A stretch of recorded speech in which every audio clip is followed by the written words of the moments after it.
this place does look like it's like paradise or something. Just so beautiful here. So I'm heading up to Tobermory for the day and decided to stop in Wiarton, right in front of Wiarton Willie, who's one of the 2 Canadian groundhogs who predicts whether or not Canada gets an early spring. Please hit a like on the video and subscribe to the channel. It lets YouTube know that you're enjoying the video, and it will notify you of new videos in the future.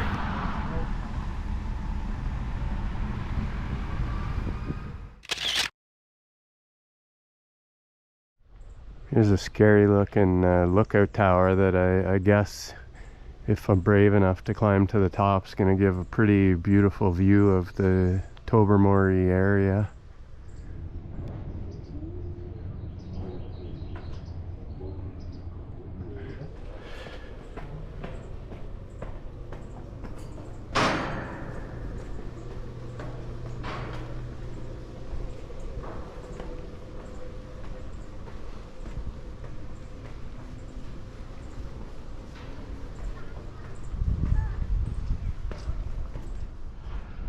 So this is the observation tower.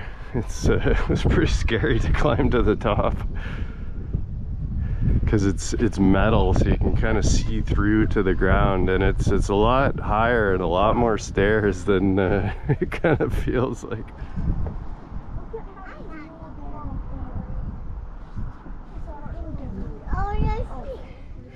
240,000 people each year make the crossing on the Chi-Cheemaun. Yeah, so that's what I was saying, you know what I mean? Canada has 13 of the world's largest 35 lakes. Lake Huron before you ranks 3rd.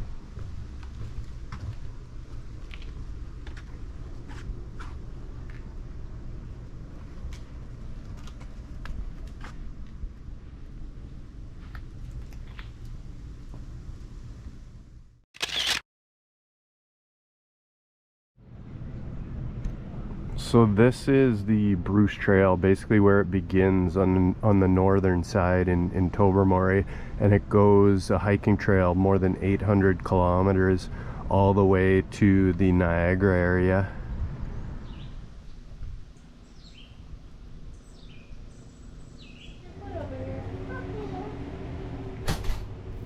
So the sign mentions the Bruce Trail is the oldest and longest marked hiking trail in Canada. So this is a trail marker for the Bruce Trail. So that little white paint basically tells you which way to go and whether you're still on the Bruce Trail. The Bruce Trail mostly follows the edge of the Niagara Escarpment, which is a UNESCO World Biosphere Reserve.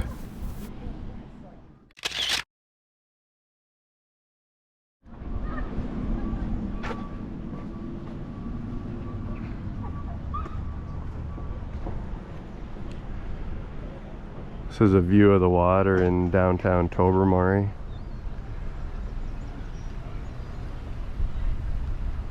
There's a lot of glass bottom boats around in the area here as the water is so clear.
There's a lot of different boat tours in the Tobermory area.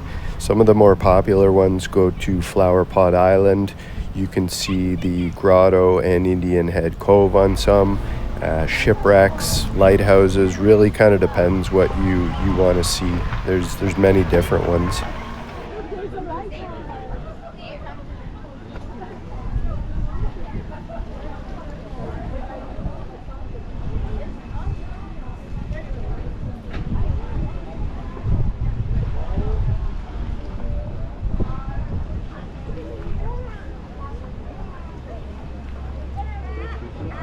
There are a number of lighthouses in the area, which you may see on a boat cruise as well. And not only are they beautiful, but their main purpose, of course, was to help guide boats.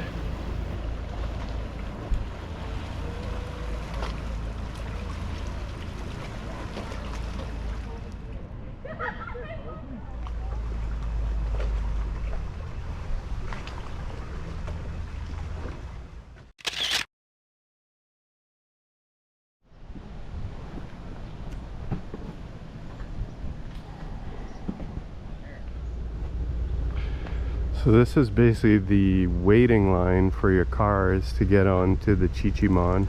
The waiting line before the waiting line. If you get here hours or much before your boat is going to be taking off, this is where you park to basically wait. And then once they're ready to load the boat, they take you to basically another waiting area, which is right before you're about to get on the boat. They line the cars up again. So these are all the cars waiting to get onto the Chi-Cheemaun ferry. The ferry is coming in shortly, so they line them up so that when it gets here, they can get the cars on quickly. You can drive on to the ferry or you can walk on. Oh, up straight.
Absolutely massive.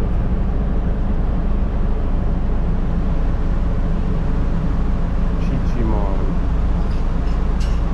Just came from Manitoulin Island. We'll load up with cars, everyone gets off, all the cars get off, loads back up, and heads back to Manitoulin Island.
cars are starting, well, actually motorcycles are starting to load up. They send the motorcycles on first, it looks like,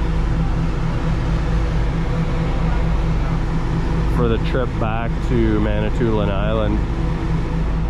Takes about an hour and 40 minutes to get from Tobermory here to Manitoulin Island. And now the cars are coming on. Wasn't too many motorbikes, maybe just 3 or 4. The cars, there's a massive lineup of cars waiting to get on. And there's a pedestrian bridge where the walk-on customers are loading up. They get these cars on quickly. They're coming on 2 by 2 every like 5 to 10 seconds. Super efficient system here. Everything looks really well run, and the ferry itself is absolutely beautiful with the painting on the side of it. Looks great.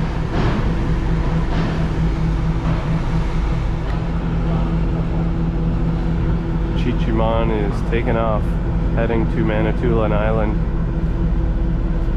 They loaded that quickly of cars. Had to be only about 15 minutes. They loaded so many cars on there.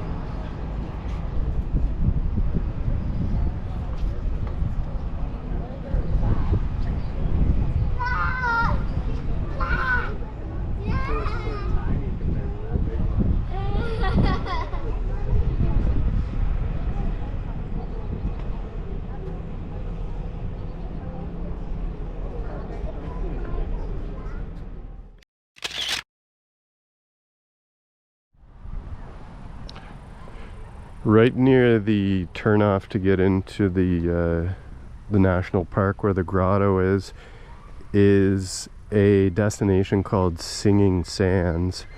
It, just like the grotto, gets super busy, and the parking lot for Singing Sands was also full.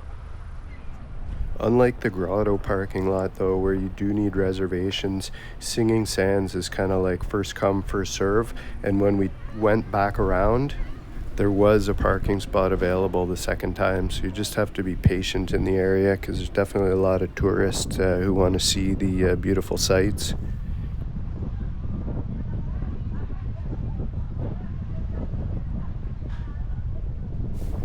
Singing Sands has a sandy beach that appears to go out forever before it really gets deep, and a raised boardwalk hiking trail.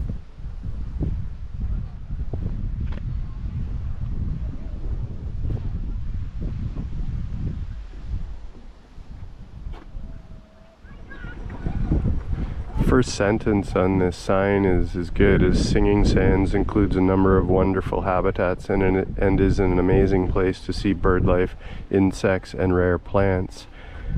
That's the Wild Garden Trail.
I'm here in the Grotto parking lot P1, which is apparently one of the most coveted parking lots in the entire world. So it is a bit of a process to get a parking spot here. We did actually get it only about 24 hours before we came in here, but the parking is done in blocks of 4 hours, so you basically get 4 hours, and we got the latest, I'd say probably least coveted spot of the day, which is from 5 p.m. to 9 p.m. The time slots start at 8 a.m. in the morning, and there are 4-hour blocks basically all day. From what I see, pretty much all the middle of the day ones were booked up for a fair bit out, like for weeks even potentially. But if you do want to come to the Grotto, you can probably get an 8 a.m. spot, or like what we got, a 5 p.m. spot. The other ones you might have to book a number of weeks out, but our 5 p.m. spot, we only got it about 24 hours before. I booked it yesterday basically.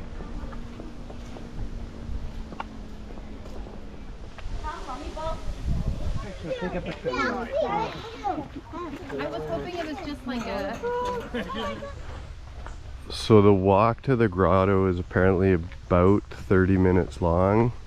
There's 2 different trails, and it's apparently fairly easy for about the first 20 or 25 minutes, and then gets a bit tougher. The Georgian Bay trail is the trail that we chose, and it's the easier of the 2. It's rated as beginner basically, and the Horse Lake trail is rated as intermediate. Beautiful scenery, like right off the bat once you get onto the trail to the Grotto. Really beautiful. The trail itself is fairly busy, like there's a lot of people walking on it, but it's was very efficient to get into the park.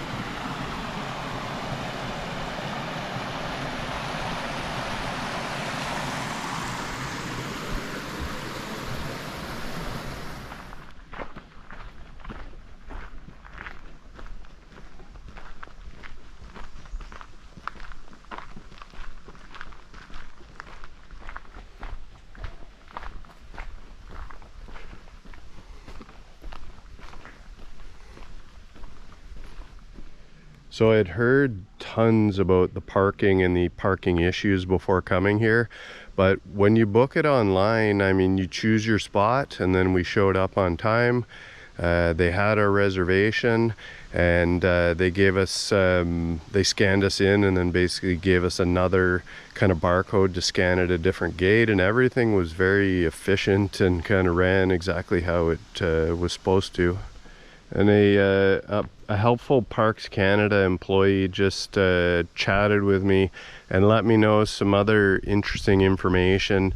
Is once you get to the water, it's actually not the Grotto. Everybody thinks it is, but it's actually Indian Head Cove, and the Grotto is actually another 5 or 10 minutes walk past that. The trail to the Grotto has a fair number of people on it. It's not out of control busy or anything, but it is very beautiful. And as far as just a hiking trail, it's excellent. It's like kind of like a beginner's level type of hiking trail, but wide and flat essentially, most of it. Just a really good hiking trail, even just beyond the Grotto, which is going to be beautiful apparently. So there's actually a washroom, I don't know, maybe 15 minutes after you start the hike towards the Grotto. The whole premises and everything, the infrastructure here is really well done, and there was 2 Parks Canada employees picking up garbage. Very little garbage that there is actually here, but very, very well run. The whole location. Because you and I are good walkers.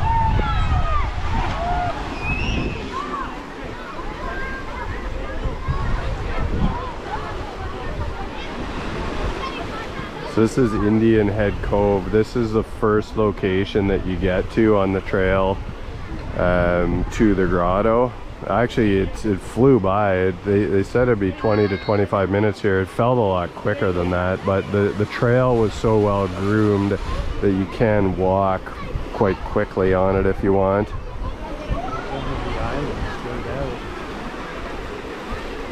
So this is that kind of aqua teal Caribbean looking water that is in the area here.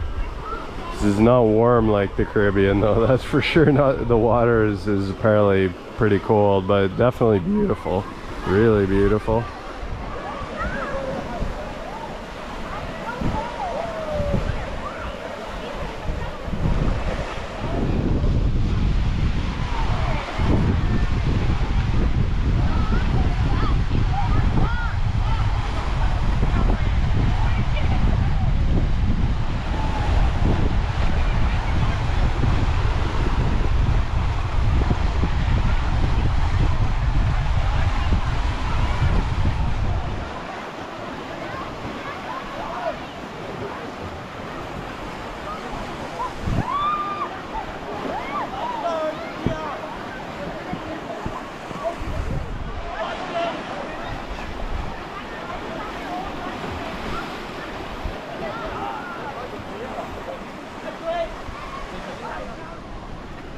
I can see why so many people want to come to this area. It is definitely super beautiful.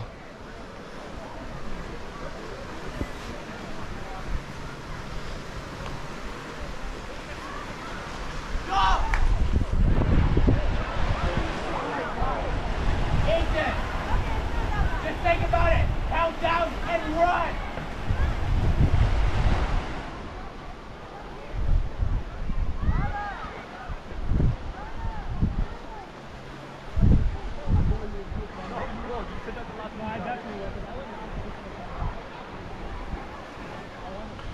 Took a bit to figure out the parking and get into the park, but wow, I'd definitely say it's worth it. It's a absolutely beautiful location.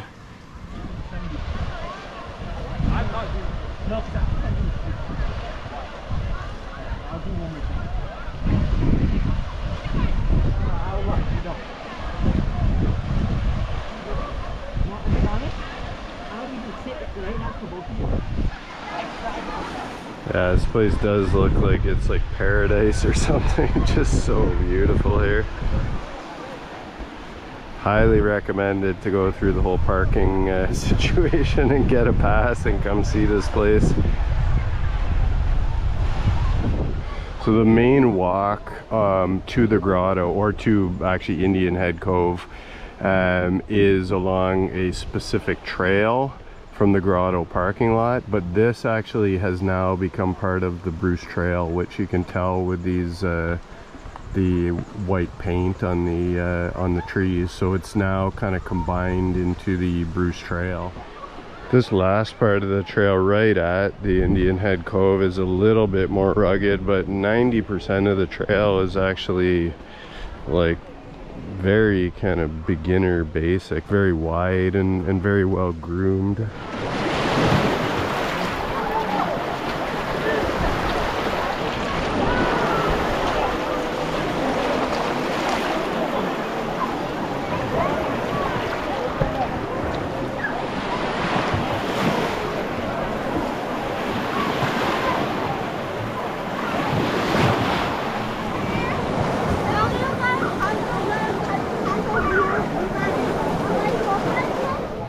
So Indian Head Cove was absolutely stunning, and now I'm gonna head over to the grotto.